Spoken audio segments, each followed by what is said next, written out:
அனைவருக்கும் வணக்கம். இது உங்கள் சாதி மீடியா. நான் உங்கள் சந்தோஷம்.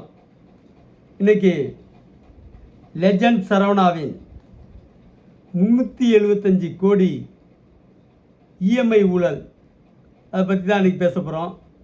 நீங்கள் எல்லோரும் இஎம்ஐயில் பொருள் எடுக்க போவீங்க. அது லெஜண்ட் சரவணாவாக இருக்கட்டும், வேறு எந்த கடையாக இருக்கட்டும், அங்கே எப்படியெல்லாம் மோசடி செய்கிறாங்கங்கிறத நீங்கள் தெரிஞ்சுக்கணுங்கிறதுக்காக தான் இதை இன்றைக்கி பேசுகிறோம். மக்களுக்கு தெரிவிக்கிறதுக்காக தான். ஊழலுக்கு எதிராக பேசுனா யூடியூப் நிறுவனமே சமயத்தில் அனுமதிக்க மாட்டான். இருந்தாலும் பரவாயில்ல, பேசி வைப்போம், 4 பேர் பார்த்தாலும் சரி பேசி வைப்போங்கிற முடிவோட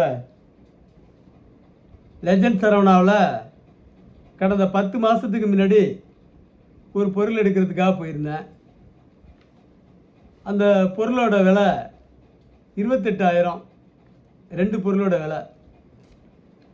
முதல்ல அதுக்கு வட்டி உண்டுன்னா, வட்டி இல்லைன்னா மாற்றி மாற்றி சொன்னான். நானும் அவன்கிட்ட நல்லா பேசினேன். ஏதாவது இன்சூரன்ஸு அது இதுன்னு போட்டு எக்ஸ்ட்ரா பணத்தை எடுக்காத, நான் விடமாட்டேன், அதனால் கொஞ்சம் கரெக்டாக எனக்கு போட்டு கொடுன்னு சொல்லி ஏற்கனவே இருந்த அனுபவத்தெல்லாம் சொன்னேன். எல்லாத்தையும் காதில் வாங்கிட்டான். அதெல்லாம் உங்களுக்கு ஒன்றுமே கிடையாதுங்க, கரெக்டாக போட்டுருவாங்கன்னா போட்டான். 28,000க்கு மறுநாள் நாள் இஎம்ஐ எடுத்தாங்க. அந்த மாதத்தில் 28,000க்கு 32,000 கணக்கு போட்டு எடுத்திருந்தாங்க. நான் நேராக பஜாஜுக்கு போனேன். பஜாஜ் அலுவலகம் அண்ணா சாலையில் இருக்கிற ரஹேஜா டவரில் பஜாஜ் அலுவலகத்துக்கு போய் இது இந்த பர்டிகுலர்லாம் கொடுங்கன்னு. அங்கே போனதுக்கப்புறமா தான் தெரிஞ்சது பொருளோட விலை 28,000, அதுக்கு இஎம்ஐ தனி. அதுக்கு மேலே இன்சூரன்ஸுன்னு போட்டு ஒரு 3,070 ரூபா போட்டிருக்கான். அதுக்கு மேலே ரவுண்டாக 4,000 ரூபா எடுத்திருக்கான். அதில் இன்சூரன்ஸு ப்ளஸ்ஸு சேர்த்து ஆக 32,000. 28 + 4 32,000. ஆனால் இன்சூரன்ஸுன்னு சொல்லி ஒரு 3,070 ரூபாய்க்கு ஒரு காப்பி கொடுத்தான். கேட்டேன், இது என்ன இன்சூரன்ஸு, ஏதாவது என்ன இன்சூரன்ஸுன்னு கொஞ்சம் பார்த்து சொல்லுங்கன்னு. அதெல்லாம் நாங்கள் பார்க்க முடியாதுங்க, நீங்கள் எந்த கடையில் வாங்கினீங்களோ அங்கே போய் கேளுங்கன்ட்டான். அதோடு வந்துட்டேன். வந்து சரவணா ஸ்டோருக்கு ஃபோன் போட்டு கேட்டேன், என்ன இன்சூரன்ஸ் பிடிச்சிருக்காங்களே, அது என்ன விவரம்னு. அது அங்கே அப்புறம் ஒவ்வொருத்தங்களாம் மாற்றி மாற்றி அனுப்புனாங்க. அந்த செக்ஷன் இந்த செக்ஷன் மாற்றி மாற்றி பேசினாங்க. ஆனால் இறுதியாக எந்த முடிவும் சொல்லலை. திரும்பவும் நான் பஜாஜுக்கே போனேன். அடுத்தது இன்னொரு நாள் அங்கே போய் அது எப்படி இன்சூரன்ஸ் போட்டிங்க, உங்கள் ஆள் தான் பண்ணியிருக்கான் ஏஜெண்ட்டு, அதனால் நீங்கள் இதை எனக்கு மாற்றி கொடுங்கன்னு. அவங்க உடனே சரவணா ஸ்டோர் அங்கே இருக்கிற ஒரு பொறுப்பாளர், சரவணா ஸ்டோரில் அது பொறுப்பாளர்னு சொல்லி ஒருத்தனுக்கு நம்பர் கொடுத்தாங்க. அவன்கிட்ட பேசினார், அவரும் பேசினார், அது கொஞ்சம் சரி பண்ணி கொடுங்கன்னு சொல்லி. சரிங்கண்ணா. அப்புறம் திரும்ப நான் பேசினேன். அங்கே உள்ள பொறுப்பாளர் பல பேர்கிட்ட பேசணும். லிங்கராஜன் ஒரு நாய், அவன் தான் அந்த லோனுக்கு பொறுப்பாளராக அங்கே லெஜண்ட் சரவணாவில். அவன்கிட்ட பேசினேன். அவன் சொன்னான், இது ஒரு 5 லட்ச ரூபா உங்களுக்கு இன்சூரன்ஸ் கிடைக்கும், ஹெல்த் இன்சூரன்ஸு என்ன விளக்கம் சொல்லிகிட்டு இருந்தான். நான் சொன்னேன், இன்சூரன்ஸுனால் ஏன்ட்ட கேட்டுட்டு போடணும், ஏற்கனவே இருக்கிற இன்சூரன்ஸு இருக்குது, இன்சூரன்ஸு எனக்கு தேவையில்லை, அதனால் பணத்தை திருப்பி கொடுக்கணுன்னேன். அவன் மிரட்ட ஆரம்பித்தான். பணம்லாம் தர முடியாது, உன்னால் என்ன முடியுமோ பார்த்துக்கன்ட்டான். அப்புறம் திரும்ப 3ஆவது தடவையும் பஜாஜுக்கு போனால் அவனுக்கு எனக்கு பெரிய சண்டை பஜாஜ்லேயே. அவன் திரும்ப பேசினான். அப்புறம் திரும்ப ஏதோ சமரசம் பண்ணி முதல்ல ஒரு 3 மாதத்து பணத்தை மட்டும், அதுக்குள்ளார 3 மாதம் ஆயிடுச்சு. 3 மாதத்து பிடிச்ச பணத்தை மட்டும் திருப்பி ரிட்டர்ன் கொடுத்தான். ரிட்டர்ன் அனுப்புனான், வரவு வச்சான். மீதிக்கு அலைஞ்சு தெரிஞ்சு பார்த்தா ஒன்றும் நடக்கலை. சரவணா ஸ்டோரு அங்கங்கே பதிவு பண்ணாங்க புகார்லாம். அதுக்கப்புறம் ஃபோன் பண்ணிட்டா எடுக்கிறதில்ல. சரவணா ஸ்டோரு மிக கேவலமான ஒரு நடவடிக்கை இருக்குங்கிறது தான் யதார்த்தம். ஏன்னா அது என்னென்ன நம்பர் இருக்குதோ அத்தனை நம்பருக்கு ட்ரை பண்ணி பார்த்துட்டேன்.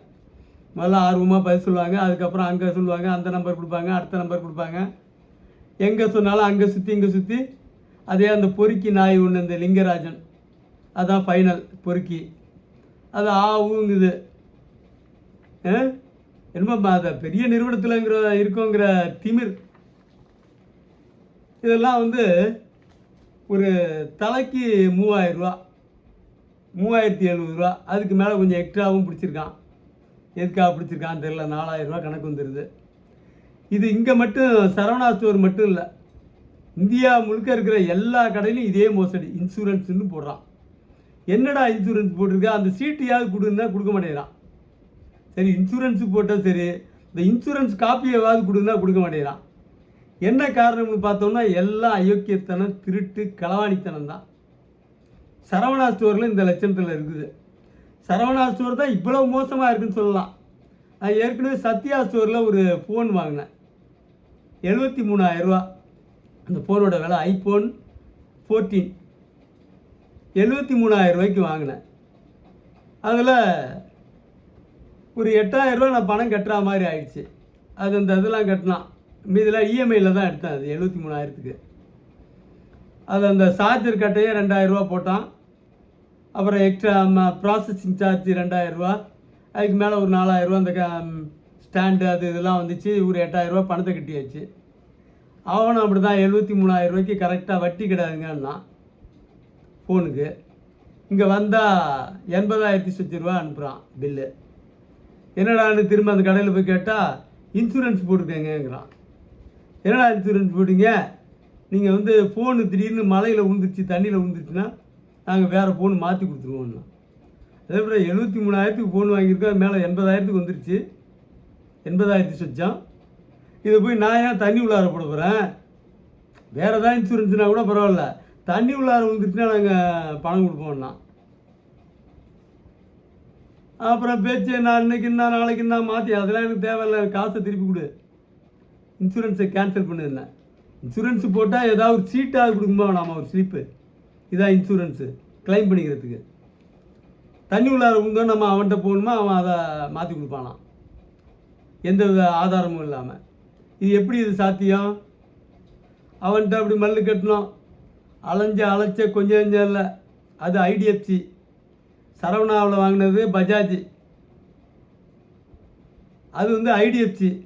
பஜாஜ்லேயாவது இன்சூரன்ஸு 3,700 ரூபான்னு தனியாக காட்டியிருந்தான். 28,000 ரூபா பொருளுக்கு வாங்கினது போட்டிருந்தான். நான் ஐடிஎஃப்சியில் போய் அந்த குறிப்பை கொடுறான்னேன், பர்டிகுலர் கொடுன்னேன். அவன் அதிரான் 80,000 சொச்சு ரூபாய்க்கு போட்டிருக்கான். ஃபோனு 73,000 எப்படா 80,000 சொச்சம் போடுறேன்னா வட்டி உண்டுங்கிறான். அதில் கணக்கு காட்டியிருக்கான் 80,000 சொச்சத்துக்கு வட்டியோடு சேர்த்து வர்ற மாதிரி. உலகத்திலேயே இவ்வளோ மோசடி நடக்கிறது இந்தியாவில் தான். வேறு எந்த நாட்டிலையாவது இப்படிலாம் மோசடி பண்ண முடியுமா தெரியல. இவன் இன்சூரன்ஸ் போட்டிருக்கேங்கிறான் கடையில், அந்த ஏஜெண்ட்டு, கடையில் இருக்க மேனேஜர். அவன் என்ன சொல்கிறான், ஐடிஎஃப்சிக்காரன் வட்டிடாங்கிறான், சேர்த்து ஒரே இதாக போட்டிருக்கான். 80,000 சொச்சத்துக்கு முதலீடு, வட்டி சேர்த்து 80,000 அது கரெக்டாக போட்டு வந்திருக்கான். அது மாதிரி ஃப்ராடு பயல்கிட்ட எந்த இடத்துல போனாலும் பொருள் எடுக்க முடியாது. இஎம்ஐக்கு பொருள் எடுக்க போனீங்கன்னா இப்போ இன்சூரன்ஸுன்னு ஒன்று தனியாக போட்டு சரியாக லம்பாக ஒரு அடி அடிக்கிறான். இந்த இன்சூரன்ஸ் தொகைன்னா எவ்வளோ தொகை வரும்னு பார்க்க நினைக்கிறீங்க? 28,000க்கு 3,000 சொச்சம் போட்டிருக்கான், 73,000க்கு 7,000 சொச்சம் போட்டிருக்கான். அப்போ ஆவரேஜ் ஒரு ஆளுக்கு 28,000 1 லட்சம் 1.5 லட்சம்லாம் வாங்குவான் பொருள். அப்போ ஒரு ஆளுக்கு ஒரு 5,000 ரூபா போட்டானா கூட, சரவணா லெஜெண்ட்லாம் ஒரு நாளைக்கு ஒரு 500 கடன் கொடுக்க மாட்டானா? 500 கடனுக்கு எப்படி 25 லட்ச ரூபா வரும்? 5,000 ரூபானா மாதத்துக்கு 6,4 கோடி வரும். வருஷத்துக்கு எடுத்துக்கிட்டோம்னா 75 கோடி ரூபா வரும். 5 வருஷத்துக்கு இதே மாதிரி அடித்தான்னு வச்சுங்க, 375 கோடி ரூபா மொத்தமாக சுருட்டான். இந்த புகாரெலாம் போய் எங்கே போய் சொல்ல முடியும்? சத்யா ஸ்டோரில் அவனுடைய தலைமை அலுவலகம் பாளையங்கோட்டையில் இருந்துச்சு. தொடர்ந்து ஃபோன் போட்டேன், மேனேஜர்கிட்ட போய் தகராறு பண்ணேன். நான் கிட்டத்தட்ட ஒரு 7,000 ரூபாய்க்கு 35,000 செலவாயிருக்கும். நம்மளை ஏமாத்திட்டானுங்கிற கோபத்தில் போய் மல்லு கட்டி பார்த்தா 35,000 ரூபா செலவு பண்ணி அவன்கிட்ட ஒரு 6,000 ரூபா திருப்பி கொடுத்தான். அதுவே கடுமையான மல்லுக்கட்டு. பாளையங்கோட்டையில் இருக்க அவனுடைய தலைமை அலுவலகம் கொஞ்சம் சப்போர்ட் பண்ணுச்சு நமக்கு. ஆனால் லெஜண்ட் சரவணா உலக கேடிஆர் பாம்புக்கு பார்த்தா பெரிய நடிகர், ஸ்டார் நடிகர். வர்ற மக்கள்கிட்டலாம் இப்படிலாம் திருடி பிழைக்கிறானோ, இதெல்லாம் யார்கிட்ட போய் சொல்ல முடியும்? அப்போ ஸ்டாலின் ஆட்சி, ஸ்டாலின் அரசாங்கத்தில் போய் நியாயம் கேட்க முடியுமா? இப்போ சரி விஜய் ஆட்சி தான் நடந்தால் மட்டும் நியாயம் கேட்க முடியும்னு நினைக்கிறீங்க? முடியவே முடியாது. ஏன்னா இங்கே தலைமைச் செயலகம் அத்தனை இடத்துலையும் களவாணி பயல்க இருக்கான். மொத்தமும் களவாணி பயல்க இருக்கிற நாடு இது. அரசு துறைன்னா மொத்தமும் களவாணி. ஒரு இதில் பெங்களூரில் ஒரு தாசில்தார் 1000 கோடி ரூபாய்க்கு வருமானத்துக்கு அதிகமாக சொத்து வச்சுருக்கான். அவனுக்கு வயசு 42 வயசுலேயே 1000 கோடி ரூபான்னா அவன் 60 வயசு வரைக்கும் வேலை பார்த்தானா அவனுடைய சொத்து மதிப்பு எவ்வளவு? ஒருத்தனை பிடிச்சான், மற்ற எல்லாரையும் பிடிச்சானா? பிடிக்கல. இங்கே ஆந்திராவில் திருப்பதியில் ஒரு ஊராட்சி உதவியாளர், அதாவது தலையாரின்னு சொல்லுவாங்க, சில தமிழ்நாட்டில் சில பகுதியில் தலையாரின்னு சொல்லுவாங்க, விசாரிப்புன்னு சொல்லுவாங்க. அவன் 167 கோடி ரூபா சொத்து சேர்த்துருக்கான் வருமானத்துக்கு அதிகமாக. லஞ்சம். இப்படி நாடே லஞ்சத்தில் திரிகிற நாடு. மொத்தமும் மந்திரிகள் எடுத்தால் கடைநிலை மந்திரி 10,000 கோடிக்கு சொத்து சேர்க்க முடியும். டாப் லெவல் மந்திரிலாம் இருக்கான், பொதுப்பணித்துறை, நெடுஞ்சாலைத்துறை, லட்சம் கோடியை தொடுவான். அது டாஸ்மாக்கு 3 லட்சம் கோடி சம்பாதிக்க முடியும். நான் பல முறை கணக்கு காட்டியிருக்கேன். அது நாடு அரசாங்கத்துக்கு கிடைக்கிறது 48,000 கோடி. ஆனால் டாஸ்மாகில் மட்டும் 3 லட்சம் கோடி அடிக்கிறான். விஜய் ஆட்சியில் இருக்கார்.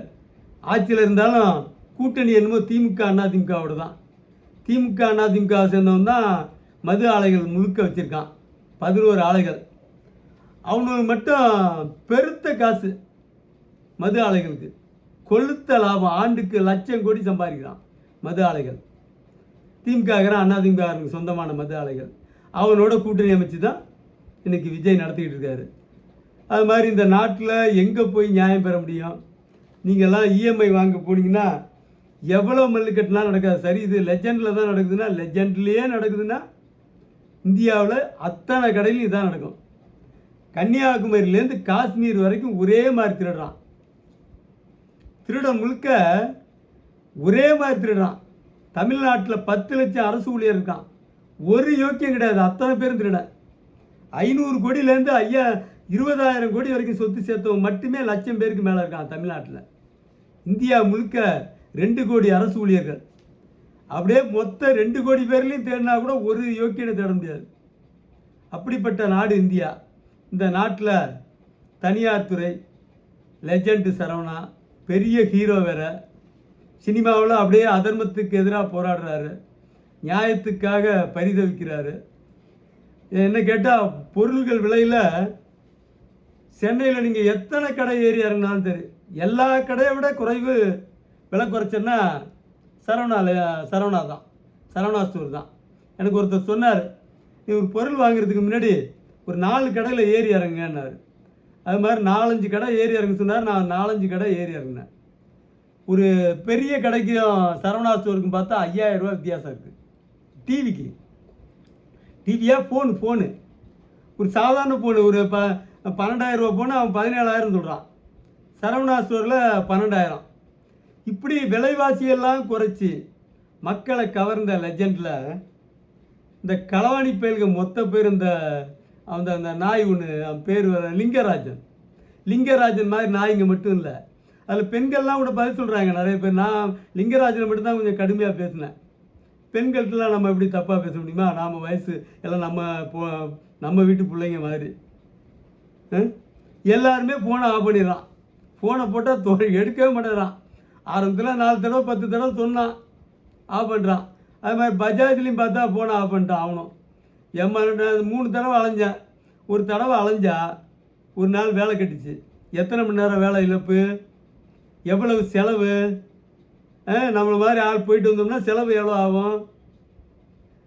சரி, நம்மளை ஏமாத்தினானுங்கிற கோபத்தில் இழந்ததை விட கூடுதலாக செலவு பண்ணால் கூட இந்தியா ஒரு மோசடி நாடு, முழு மோசடி நாடு.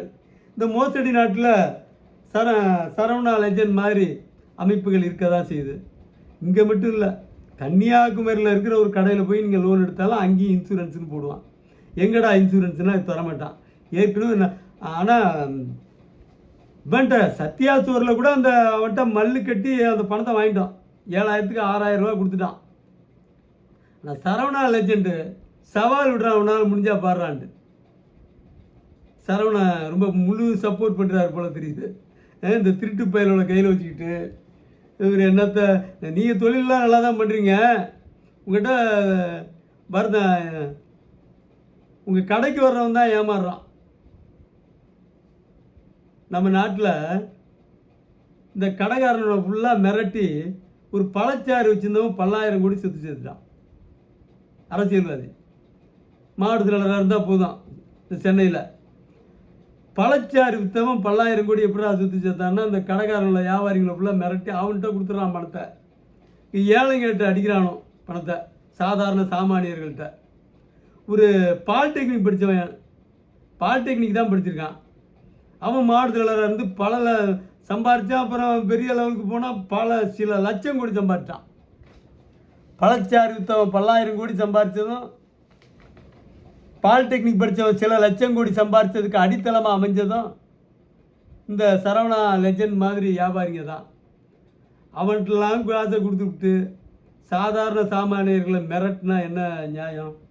இதெல்லாம் எதிர்த்து நம்ம கோர்ட்டுக்கு போகணும்னா நோட்டீஸ் அனுப்ப 25,000 கேட்பான்.